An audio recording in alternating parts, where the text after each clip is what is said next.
What up, 2K heads? 2K OG here with another video. This video is a little different. I had a subscriber. Shout out Big. Well, I don't want to say big because he might be a little dude. Well, young dude. I don't really know. King Mitch. Sorry if I messed that up a little bit, but I thought about it before I said it, or halfway through it. He asked me to break down my team, kind of I guess go over why I have my lineup the way I do. I'm big on defensive players, and I just got lucky enough to get some good pulls, be able to swap some cards out, and make a bunch of MT. Made a lot of MT off of trading those cards from the Bracket Buster. I actually still have some I need to finish getting rid of before the time runs out. But yeah,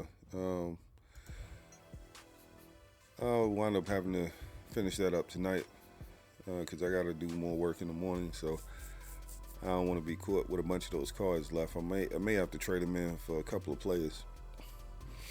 But my breakdown is when I'm building my teams, I like to start with a point guard in the center. Those two, for me, are the most important players. And I say the reason I go with a point guard is because normally he's my main ball handler, facilitator. Now, other people might run their offense through their shooting guard or small forward. I mean, Carmelo's capable, Chris Webber's definitely capable, even Tim Duncan.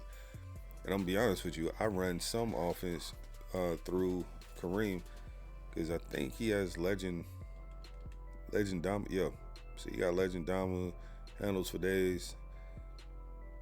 He gets to the basket at will, versatile visionary. He's a good passer, but I like having a dominant big that can go in the paint and shoot the three with some speed. And then my point guard, I like to be able to shot create with him. Let me do this while I'm thinking about it. My phone be going off. All right. But yeah, I like a point guard that can get to the basket and finish at a high level, stop and pop, hit some fades, do a little bit of everything, mainly be a shot creator and a facilitator. Then I like my wings to be able to play defense, slash a little bit, and shoot the three, which I feel like this team, they're 100 overall, so really can't go into detail about these players because all of them got quick jump shots. All of them have 99, pretty much everything. My backup team, which was my starting team at first, I do have a 100 overall Porzingis on there. I think he just fits better with these guys. You got Lonzo, defender, Kawhi, defender, Josh Smith, defender, Porzingis, and believe it or not, Chet is a beast. To the point where I'm thinking about getting rid of Porzingis and just getting the MT, but I ain't 100% sure yet. I may just keep him, but I really like that Chet card. And then I got another shot creator, Embiid, and my favorite player, Scotty. Scotty just got pushed out. I was running him at the 3 on the backup team, but Josh Smith just started making so many plays on the defensive end, and he's a much better rebounder, bigger player, a better finisher, and his defense is just as good. Actually, I think it's a little bit better. So, kind of decided to go with Josh Smith over Scotty. And Kawhi, y'all see that, right? I pulled one when the packs came out, and I got this one. I did another pack opening, crazy pack opening. If you hadn't seen it, go check it out. But yeah, Kawhi, obviously, he's a better defender overall than both of them. And the only thing I like over Scotty's three-point shot and his fade is better. It's quicker. Kawhi's shot is slow. But like I said, the guy just kind of wanted me to run over my breakdown. Embiid, I think he's good. at the 4 or the 5. And I feel like when you get to your last 3, you need a point guard that can play shooting guard. Everybody should be multi-positional. Embiid, power forward or center.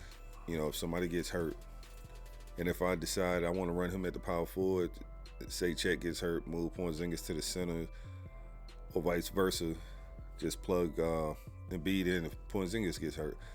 And then Scotty can come in for any of the wings. He can run the 2, he can run the 3, no problem, and I don't feel like I'm losing anything. But this is my main squad. Pretty nice team.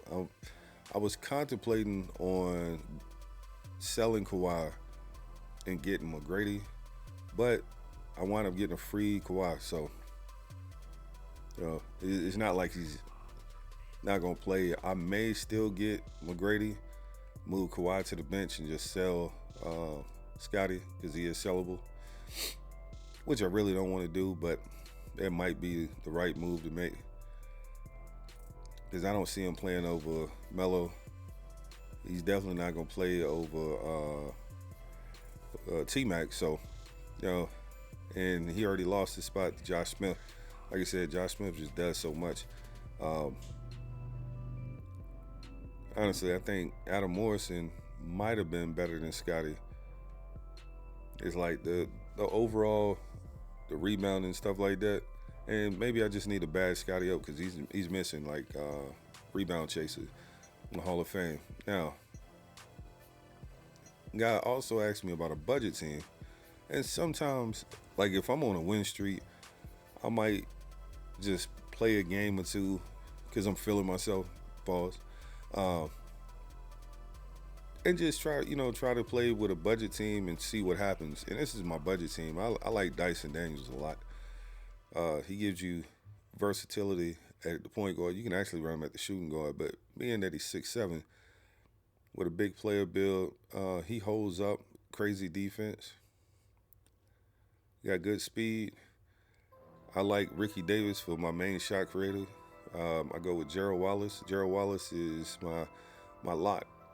If I'm having to work too much with Dyson Daniels, and that's something else that I didn't say with my first team, I don't like my point guard to guard the opposing team's point guard unless he's not really scoring.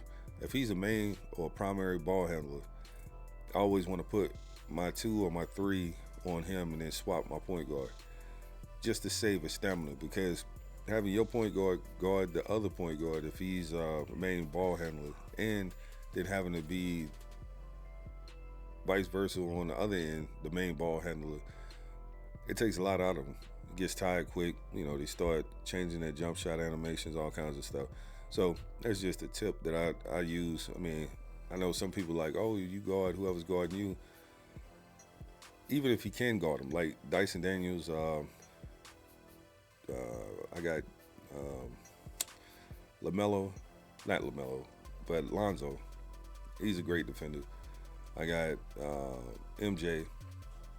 I just take him off. I put him on secondaries just to save their stamina a little bit. But this Tyler Hansbrough card, crazy jump shot all around. He's a beast. He's lacking a little bit in size. Like if he was 6'10", 6'11", I can't even say he's still not one of the best budget bigs in the game. Now, Jonathan Isaac is another one that I would have liked to have gotten, but when it comes to running some of these budget teams, I don't want to go spend money to pick up a budget card that I only run every now and again, just for fun. Vlade Divac, I think he's a beast. A lot of people sleep on his card. He can hold his own, even with the high-end centers. I mean, his speeds are 85, but it's not noticeable that he's that slow. He gets up and down the court good. And then my backup, I like Murray as my point guard. I do have, if Murray's not playing well for whatever reason, I do have Caruso. And the way I do it, Caruso actually comes in about 2 minutes left in the third quarter and finishes off the quarter. And he'll play into the fourth quarter, especially if he's playing good. But my backup team, just like my on my main squad, we have a lot of defenders. I like Carlos Boozer. Murray can defend. Caruso can defend. We have OG. I actually have this switch. I don't know why that was like that. Because Battier's player build is a little bit bigger. And I think OG can shot create a lot better. Carlos Boozer, I've been using him. Love the jump shot. He's more so pick and pop, but he can get to the basket and finish. Defense is decent. It's not out of this world. But that's why I got Dwight Howard in. Yeah, he's a little undersized, but he's so fast and athletic, you don't even really notice it. And if I need some buckets, I bring in Bynum for Battier, because Battier's shot creation, I think, is a little limited. And if I need more defense, I'll bring in Jaren and let him run in Carlos Boozer's spot. And he's 6'10", but his player build and his long wingspan, he's fine running the center. He holds his own. But yeah, this is my budget team, and I already showed you my starters, and you can kind of see the theme. We got defenders, because my starters are normally my high scoring team. The way I set it up is like my best scorers, and they normally go on the starting team. And then the backup team, when the starter's out, I want them to be better defenders so we don't lose the lead.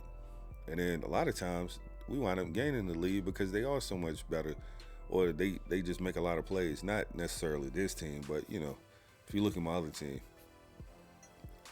But yeah, it's a different video to kind of give y'all some insight on how I'm thinking and how I set my teams up. Maybe it could help y'all, or maybe you look at it and say, I definitely don't want to do that, and go a different route. But whatever you choose, hopefully it helps you. But if you watched to the end of this video, I appreciate y'all as always. We're on the road to 3,000 subscribers. If you would, hit that like button, share button, or not share button, subscribe button, share the video, comment on the video. It all helps the channel grow. I appreciate y'all. Until next time.